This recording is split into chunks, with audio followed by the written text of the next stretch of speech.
হযরত খিজির বা খাজির আলাইহিস সালাম, খিজির বা খাজিরের সঙ্গে তার দেখা। সে খিজিরকে বলল, খিজির, আপনারে আল্লাহ বহুত ক্ষমতা দিচ্ছে, আমি জানি, বহুত জ্ঞানী বানাইছে আপনাকে, আইরাও জানি।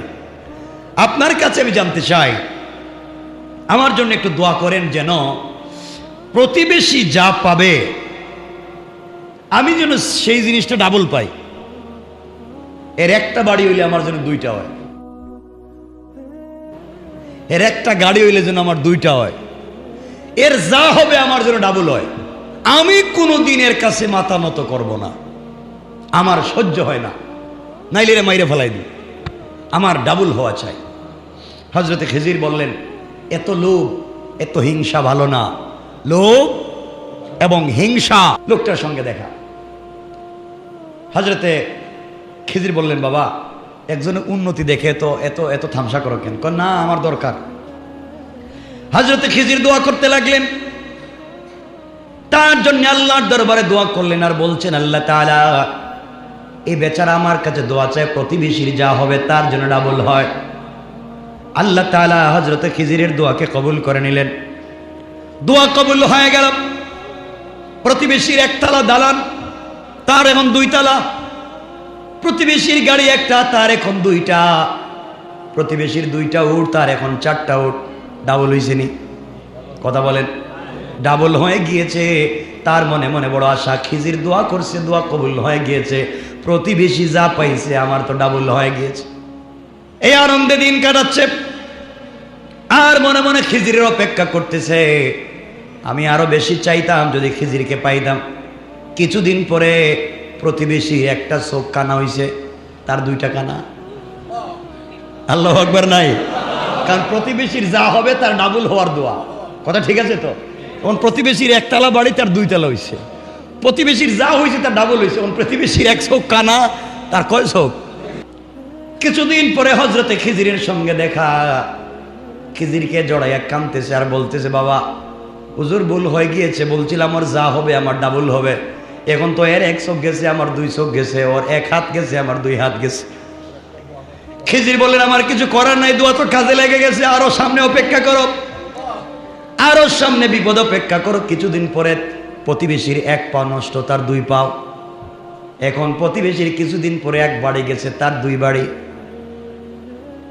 এজন্য হিংসা করে লাভ নাই। আমার বন্ধুগণ, কাকে কোন জায়গায় আল্লাহ নামিয়ে দিবেন কেউ জানে না। আপনারা জানেন, আমি পত্রিকায় দেখলাম, প্রথম আলোতে দেখলাম, কয়েকদিন আগেই তো মনে হয় দেখলাম, আমার রুমে কে আয়না দিয়ে দেখাইয়া দিল, কোন জায়গায় ওই যে তুরস্কে যখন ভূমিকম্প হয়, দুটা ঘটনা এখানে আছে, দুটা ছোট্ট ছোট্ট। একটা হলো একজন ব্যক্তি তুরস্কে ভূমিকম্প হলো, করোনার সময় একজন মালিকের 8 তলা বাড়িতে ভাড়া থাকতো, 8 তলায় ভাড়া থাকতো, 8 তলায় ভাড়া থাকতো, কিন্তু ভাড়া ঠিক মতো দিতে পারলো না। এই জন্যে মালিক তাকে তার সামান রেখে দিয়ে বাড়ি থেকে তাড়াইয়া দিয়েছে। করোনার সময় ভাড়া দিতে পারলো না, এই জন্যে মালিক তাকে তাড়িয়ে দিল। সে কি করবে? বউ বাচ্চা নিয়ে কোথায় যাবে? সরকারি তাঁবুতে আশ্রয় নিল। সরকারি তাঁবুতে আশ্রয় নিয়েছে। কিছুদিন পরে যখন ভূমিকম্প হলো, যেই ভাড়াটিয়া সরকারি তাঁবুতে আশ্রয় নিয়েছে, সকালবেলা উঠে দেখে তার পাশের তাঁবুতে তার 8 তলা মালিকও পড়ে আছে। জিজ্ঞেস করে, মালিক আপনি এখানে কেন? আপনি না 8 তলার মালিক, আপনি না আমাকে সব কিছু রেখে সরকারি তাঁবুতে ফেলে দিয়েছিলেন, আপনি আজকে এখানে কেন? মালিক কাঁদতেছে আর বলতেছে, বাবারে, ওই দিন তোমাকে আমি বের করে দিয়েছি, আর আল্লাহ ভূমিকম্প দিয়া আমাকে বের করে দিয়েছেন। আজ 8 তলা বাড়ির কিছুই নাই। আল্লাহ কাকে কোন সময় 8 তলা থেকে 10 তলা থেকে গাছতলায় নামাইয়া দিবেন কেউ জানে না, একমাত্র জানেন কে? কয়েকদিন আগে ওই পত্রিকায় পরের রিপোর্ট, এই তুরস্কে একজন আইসক্রিমওয়ালা নাচানাচি করে আইসক্রিম বিক্রি করত, সারা দুনিয়ায় নাচানাচি করে আইসক্রিম বিক্রি করলো। তার কাছ থেকে আইসক্রিম কিনতে গেলে নাচানাচি করতে হতো। ওই বেচারাও তো কোটি টাকার মালিক হয়ে গিয়েছিল, আজ কিছুই নাই, রাস্তায় পড়ে গিয়েছে। সুতরাং আল্লাহ ছাড় দেয় কিন্তু ছেড়ে দেয় না। আল্লাহ তাআলা ঢিলা করে কিন্তু যখন শক্ত করবে একবারই শক্ত করে দেয়। এই জন্যে আমার বন্ধুগণ, হিংসাও করা যাবে না, কাউকে ছোট বাবাও যাবে। কথা বলেন, যাবে? যাবে না। তাহলে 1 নম্বর এতটুকুন মনে রাখবেন, শিরিক করা যাবে না। 2 নম্বর, হিংসা করা যাবে না। 3 নম্বর, মাতা পিতার অবাধ্য হওয়া যাবে। মাতা পিতার অবাধ্য, আপনি আমার কোন হুজুর 50,000 টাকা নেন, আজকে রাত্রে একটু দোয়া করেন, তো আমার লাভ হয়েছে, তো 50,000 আমারে দিয়েছেন, আমি দোয়া করলাম, কাজ হইলে হইলো না হইলে নেই, আমার কি আসে যায়? দোয়া তো করলাম, কাজ হইতে পারে নাও হইতে পারে, কিন্তু সব বাদ দেন, সোজা সোজা বাড়িতে যান, সোজা মায়ের কাছে যান। মা বাপ যদি বাইচে থাকে, মায়ের কাছে গিয়ে 500 টাকা দিয়ে কোন আম্মা আমার জন্য একটু দোয়া করেন না, মা আমার জন্য একটু দোয়া করেন, দেখবেন দোয়া কবুল হয়ে যাবে। ওখানে যান।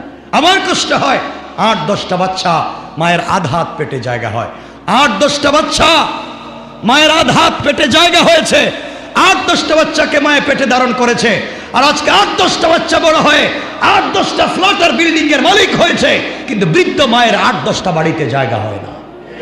ঠিক কিনা বলেন? আজকে 8-10টা সন্তানকে যেই বাবা লালন পালন করে পড়ালেখা করে বড় করলো, বাড়ি গাড়ির মালিক করলো, 8-10টা বাচ্চা বড় হয় সেই বাপের হাতে মুখের হাত খরচের টাকা পর্যন্ত দিতে পারে না। কথা বলেন না কেন? এজন্য অবাধ্য হলে এই দিনে দোয়া কবুল হবে না। কয়টা বললাম? কি কি বলছি? শিরিক করা যাবে না, হিংসা করা যাবে না, মাতা পিতার অবাধ্য হওয়া যাবে, আর কি বাকি রইল?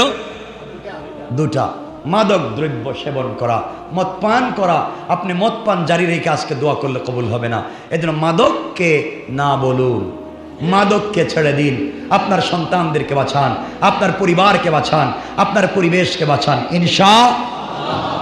টাকনুর নিচে যারা কাপড় পরে তাদেরকে আল্লাহ মাফ দিবেন। ইসলামিক ওয়াজ বাংলা।